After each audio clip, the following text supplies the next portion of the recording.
Budget woes affect both the city and the county.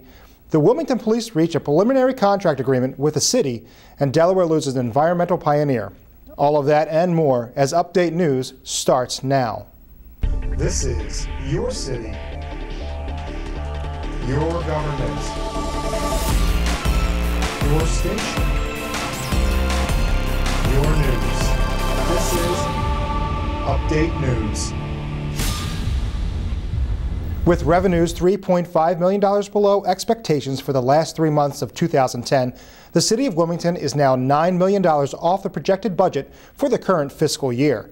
Most of the revenue loss was attributed to lower than anticipated collections of the wage and net profits tax and declines in real estate transfer taxes and parking fines and fees. Despite reducing government spending by $17.7 million over the past 2 years, the city's projected deficit for the next fiscal year could still be more than $5 million.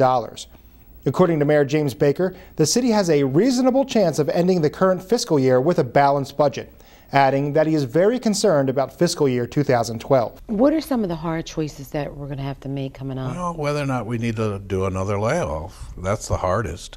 I mean, laying off people, I've said it and keep saying it. You know, that's the last thing you want to do with people. You disrupt their whole lives. They lose their income. It would be all right to some extent if there were an economy out here that had jobs and openings, places. That's just not there. So when you get unemployed now, it's harder to get re-employed than what it would under ordinary circumstances. The other is we're going to have to cut services. We're going to have to cut programs that maybe people will disagree with some of the stuff, but we're going to have to do that, and we've done it already. The mayor will present his 2012 budget on March 24th. The Wilmington City Council will hold public budget hearings throughout the month of April. All of those hearings will air live here on WITN Channel 22. Meanwhile, Newcastle County government officials announced that they will spend $1.1 million less than planned during the last 4 months of the current fiscal year. The reductions include the elimination of a grants program, a decrease in funds for training and conferences for county workers, and canceling office supply orders. Despite the savings, the county still faces a $4 million shortfall in balancing this year's budget and an estimated $10 million deficit for next year. Newcastle County Executive Paul Clark will present his proposed budget for fiscal year 2012 live on Channel 22 on March 22nd, beginning at 6 p.m. The union representing Wilmington's police department has reached a preliminary deal with the city on a new contract, pending city council approval. The 328 members of the Fraternal Order of Police Lodge 1 approved the one-year deal by a vote of 167 to 92. The contract includes restructuring the department from 5 platoons to 4 and deploying officers in 12-hour shifts. This deployment will put an additional 7 officers on duty during both day and night shifts.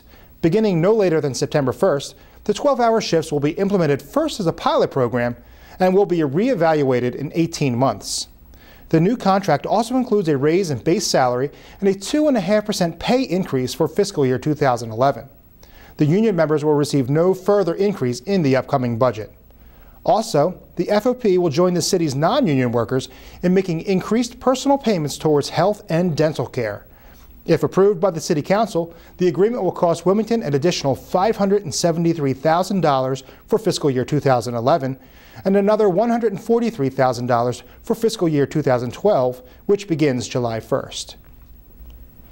Although the state of Delaware's population grew by more than 100,000 people over the past decade, Wilmington's population decreased by nearly 2,000. According to the U.S. Census Bureau, the city's population of 70,851 is almost 2.5% lower than the last count in 2000. It was the first time in 30 years that Wilmington's population had dropped. In the past 10 years, Newcastle County grew 7.6% to over 538,000 people. Kent County added nearly 40,000 people, a growth of over 28% from the year 2000 count. And Sussex County grew almost 26%, increasing its population to 197,000. The new census data will be used to redraw boundaries for the General Assembly and also for county and municipal districts, meaning Newcastle County and Wilmington could lose representation in Dover. Currently, Wilmington has 3 senators who represent parts of the city in the General Assembly. The federal government uses census data to determine everything from the number of representatives in Congress to the distribution of federal funds to local communities. Former Governor of Delaware, Russell W. Peterson, has died. Governor Peterson, a champion for the environment and civil rights, passed away after suffering a stroke at his home on February 21st. Elected to the state's highest post in 1968, Peterson's first official act as governor was to remove the National Guard from city streets. The Guard had occupied Wilmington for 10 months following the death of Dr. Martin Luther King, Jr. Peterson also outlawed the whipping post, making Delaware the final state to do so. However, the governor's legacy lies with his tireless efforts to clean and protect the environment. He helped pass the Coastal Zone Act in 1972, which prohibited heavy industrial development within 2 miles of Delaware's coastline. He was also instrumental in the cleanup and rehabilitation of Wilmington's Christina River. Today, the city honors the former governor with the Russell W. Peterson Urban Wildlife Refuge on the Christina waterfront. Following his political career, Peterson served as the president of the National Audubon Society from 1979 to 1985 and was honored as the Conservationist of the Year from the National Wildlife Federation. Governor Peterson was 94 years old.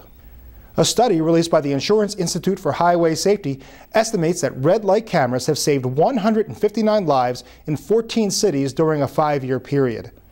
The study states that red light cameras, which record and find vehicles that drive through a red light, have caused a 24% reduction in fatal accidents at intersections using the technology. Wilmington, which became the first city in Delaware to install the cameras, currently monitors 33 intersections in the city. Throughout the state of Delaware, nearly 60 intersections are equipped with the cameras. The Delaware Department of Transportation says there has been a 15% decrease in accidents at intersections that employ the red light camera technology. According to the IIHS study, had cameras been installed in the 99 U.S. cities with a population over 200,000, 815 deaths would have been prevented.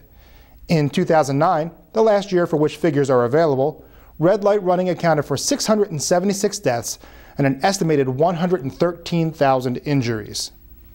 Delaware's Division of Motor Vehicles has introduced a program that will give emergency officials the ability to contact a victim's loved one during a crisis. Launched on Valentine's Day, the Next of Kin Registry is a voluntary program that gives users the ability to provide 2 different emergency contacts for use by responding personnel. It's called the Next of Kin Registry, and it lets you provide our first responders up to 2 people and up to 3 phone numbers for each as your emergency contacts. It's entirely voluntary, entirely free to use, and the information is kept completely confidential to everyone but emergency personnel responding to your crisis. If you have a Delaware-issued driver's license, you can sign up either online by going to dmv.de.gov to create an account or download the form, or in person by stopping in at a DMV facility and filling it out there. The program is free and voluntary and available to anyone with a state-issued ID or driver's license. Delaware joins Ohio as the only states in the country to utilize a Next of Kin registry. The State Division of Child Support Enforcement has introduced a new way for child support clients to receive their money faster. Sign up today to receive your funds electronically by either direct deposit into an existing checking or savings account or the new First State Family Card. The First State Family Card is a prepaid MasterCard account that is credited whenever a payment is made to your child support case. For more information, call one of the Division of Child Support Enforcement's customer service hotlines or visit them online. City Councilman Charles Potter Jr. recently held an exploratory panel discussion on the need for a single Wilmington school district. Panelists offered insight and opinions on restoring city schools to local control. Who has local control? That's what I really want you to think about. Because the state said, we want to get rid of busing, return local control, but you didn't get any local control. So there's schools in your neighborhood, but you don't have local control. What does local control mean? Decision making, curriculum, teaching methods, love, textbooks, parent involvement, facilities, materials, discipline. You decide those things when you have local control. For what purpose? Educational achievement. Because isn't that what this is about? Gaining control so that there's educational achievement. Wilmington has been without a single school district since 1981, when 4 districts were created in New Castle County. The city has students attending schools in each of these districts, as well as county vocational and technical schools. We know back then that at least our young people graduated at least over 80%. And today, I think we're somewhere around 50-some-odd%. So that tells you right there something's wrong, what's missing, and we all believe it has a lot to do with love, it has a lot to do with parent participation. There's a lot mixed. The reason for this meeting today is to make sure that the public, you the public, play a part in the discussion, because you are stakeholders in this, and you can make a difference. We know we're going to need legislative action, but you can help make this happen. Appearing on WITN's Wilmington in the Middle of It All, Mayor James Baker discussed the possibility of a Wilmington school district with the head of Delaware's Department of Education, Dr. Lillian Lowry. I just think Wilmington should not be in 4 districts, and like Colonial District, for example, has no schools in the city. They just take our kids, and basically it's a taxing issue more so than an educational issue. And I really, I'm not one that advocates a separate district, because I think that would be quite expensive, and you could lead yourself right down the royal pike of segregation again. So I want to look at this from that point of view of joining a district and being part of that. And I know it's complicated, and I know the finances is an issue, and the numbers, because that's how schools are funded by the child. But if we don't look at this differently, I don't know how we get a handle on the dropouts and all the other issues that are affecting city kids. The 1200 and 1300 blocks of North King Street can now officially be called Lawyers Row, a name used by locals for decades. The 2-block stretch has been the home to dozens of law practices since 1943, when the first law office opened on the street.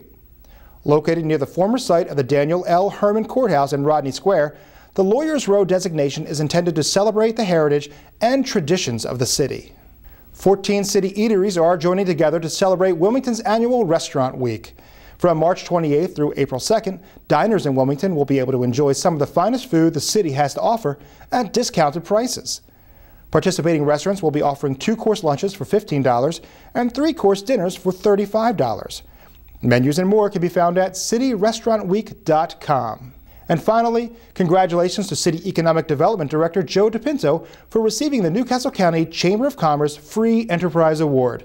DePinto, a former City Council member and state representative, was honored for being an advocate for fiscal responsibility, limited government, and bipartisan cooperation. That's all for now. On behalf of everyone here at Update News, I'm Paul Kennard. Thanks for watching.